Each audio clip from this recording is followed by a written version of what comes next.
Bonjour à tous. Aujourd'hui, je vais vous parler de la création des médecins ainsi que de l'organisation que nous avons mis en place afin de mieux gérer cette création et d'être plus efficace. Donc, il s'agit d'une formation de base, une formation niveau 1 et nous n'aborderons pas les télétransmissions complexes comme BioServer, AppyCrypt ou MMS Santé. Alors, donc, les grands principes pour l'organisation de la création de médecins est que, afin de mieux organiser la saisie des prescripteurs, je vous propose ce petit tutoriel général qui abordera tout d'abord la possibilité de créer un ticket, dans un second temps pour demander l'éventuelle création d'une télétransmission. Donc, c'est-à-dire que vous allez créer votre médecin, ce qui est une opération assez facile à faire dans Exalis, et par contre, vous délèguerez à des gens plus spécialisés l'envoi par BioServer, l'envoi par AppyCrypt ou l'envoi par MS Santé. Voilà. Et puis, je vais donc vous présenter également les grands principes de la création de médecins sans les télétransmissions. Donc, le principe d'organisation est le suivant. Pour les niveaux 1, c'est-à-dire la très grande majorité d'entre vous, vous serez, à la fin de ce tutoriel, créer un médecin en allant dans l'onglet Paramétrage, en saisissant les différentes informations nécessaires. Et vous saurez également faire des envois basiques comme le courrier, les envois aux HL ou à Léon Bérard, ainsi que les envois par fax. Voilà. Le reste des envois plus complexes, comme je le disais précédemment, BioServer, AppyCrypt et MS Santé, nécessiteront, pour les gens qui n'ont pas la capacité, ils ne sont pas habilités à le faire, de créer un ticket de demande qui sera traité par les personnes formées. Et donc, c'est ce que je vois, c'est ce qu'on montre dans le niveau 2. Donc, dans le niveau 2, bien sûr, je maîtrise tout ce que c'est faire un niveau 1, mais je sais également créer un bioserveur, un MS Santé et un AppyCrypt. Et puis, pour des raisons voilà, d'organisation, je sais me connecter à Teams, mais je pense que tout le monde sait se connecter à Teams. Et puis enfin, il y aura les niveaux admin SIL, c'est-à-dire aujourd'hui Gauthier, moi et Fabien, à qui vous pourrez faire des demandes spécifiques, les demandes complexes auxquelles voilà, les niveaux 2 ne savent pas répondre.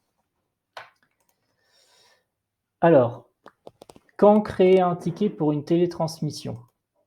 L'idée est qu'aujourd'hui, on a énormément de médecins à créer.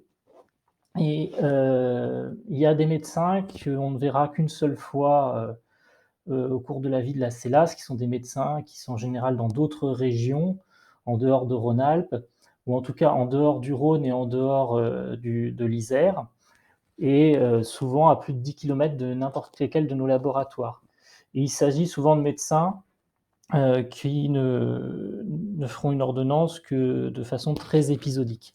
Et dans ce cas, on va préférer, pour des raisons de praticité, faire un courrier, un fax, voilà, un courrier ou un fax. Pour les médecins qui prescrivent régulièrement ou qui sont les médecins de nos départements, on mettra bien entendu en place une télétransmission pérenne, de préférence. Donc, essentiellement aujourd'hui, c'est BioServer, MS Santé qui commence à devenir de plus en plus fréquent et AppyCrypt qui est plutôt en perte de vitesse. Voilà.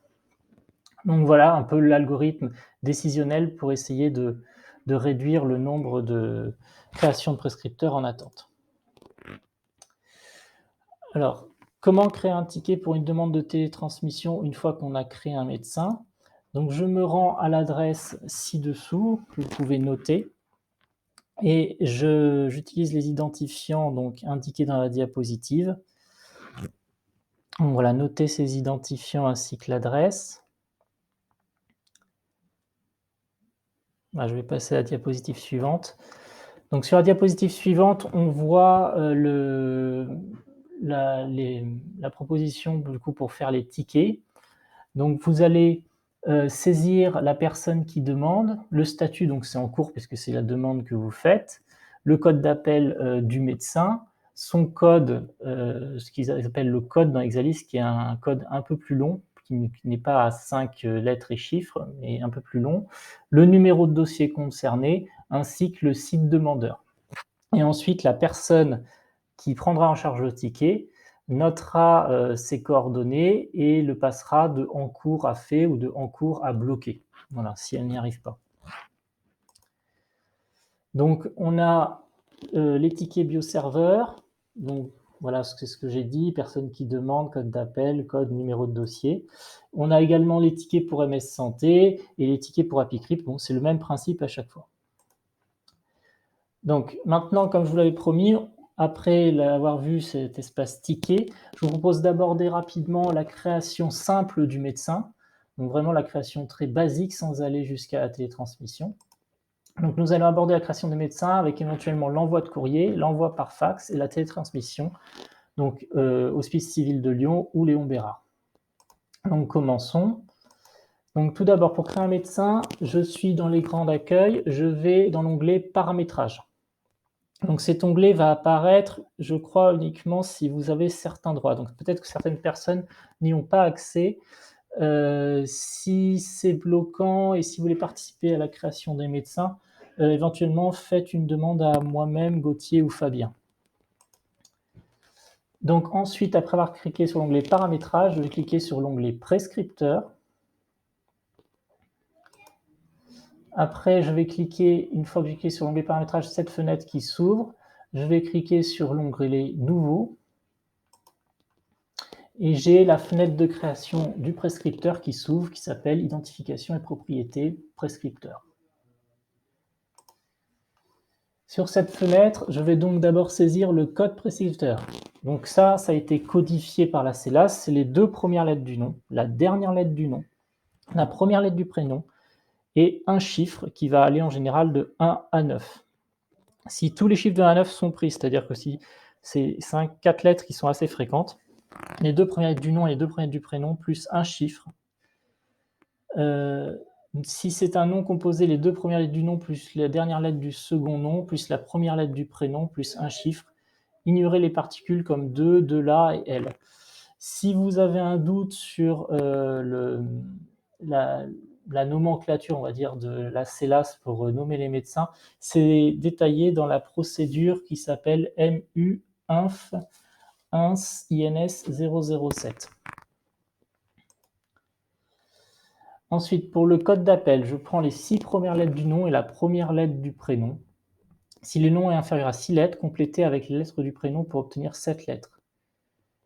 Si clinique, IP, Val d'Ouest, Medipôle, Trenel, plus bon de demande de service par le service, donc c'est-à-dire que ce n'est pas une ordonnance d'un libéral, mais vraiment une demande de la clinique. On rajoute VO, IP, TR, et on ne prend plus que 4 lettres du nom, et on fait la 7e lettre avec le prénom. Donc ensuite, avec la nouvelle version d'Exalis V5, si vous saisissez les 11 chiffres du RPPS du médecin, vous allez automatiquement générer le libellé, c'est-à-dire le titre du médecin, c'est-à-dire docteur Dupont François, par exemple. Et donc, il va automatiquement venir s'insérer au niveau du libellé. Ensuite, vous saisissez l'identification de facturation à 9 chiffres. C'est indispensable parce qu'il est bloquant si vous êtes en fenêtre FSE.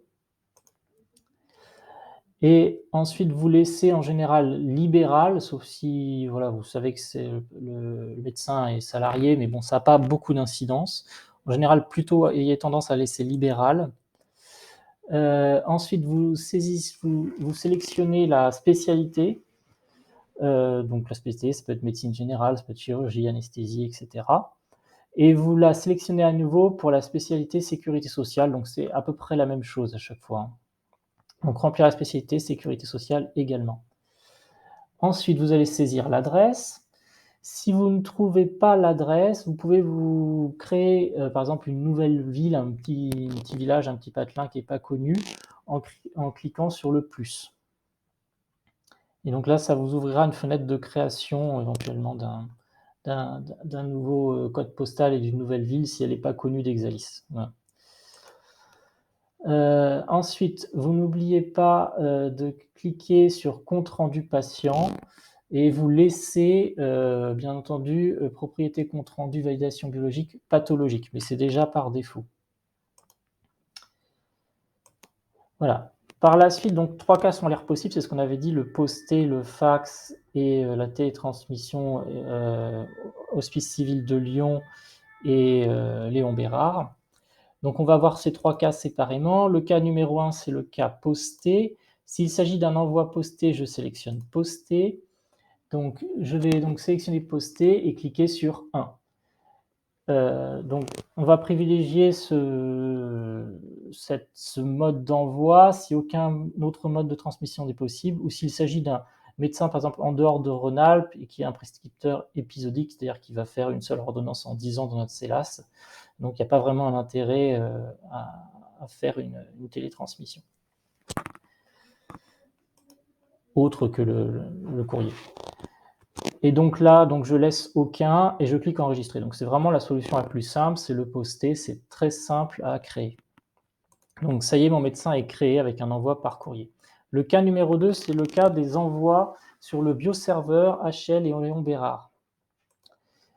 Donc en fait, dans ce cas-là, ce qu'on fait, c'est qu'on fait un prescripteur induit et un correspondant induit. C'est-à-dire que quand la secrétaire va saisir le prescripteur, ça va générer le code HCL en prescripteur et en correspondant, ce qui va nous permettre ensuite de saisir le XIPP et le XDES.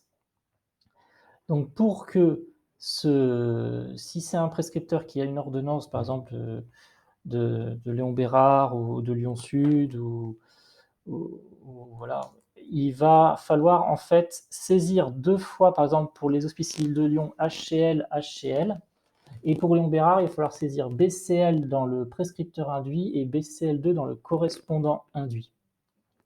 Et donc ça veut dire qu'à chaque fois qu'on saisira ensuite le prescripteur, ça induira la génération de ces 2 codes en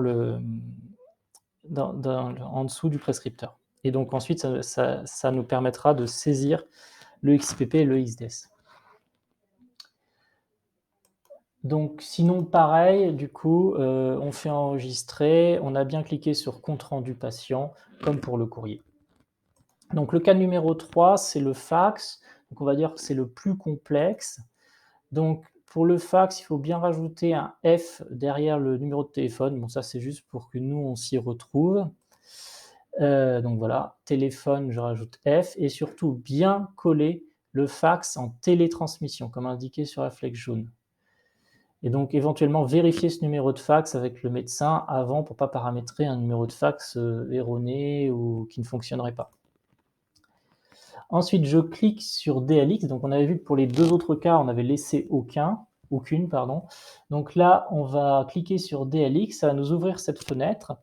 Et on va ensuite cliquer sur créer un destinataire DLX.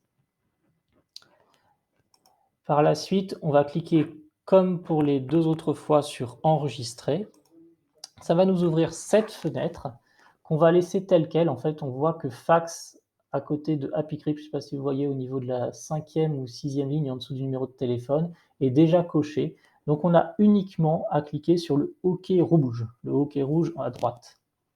Et ça y est, mon médecin est créé avec un envoi par fax. Donc je vous remercie de votre attention et si vous prétendez au niveau 2, merci de suivre les autres tutoriels.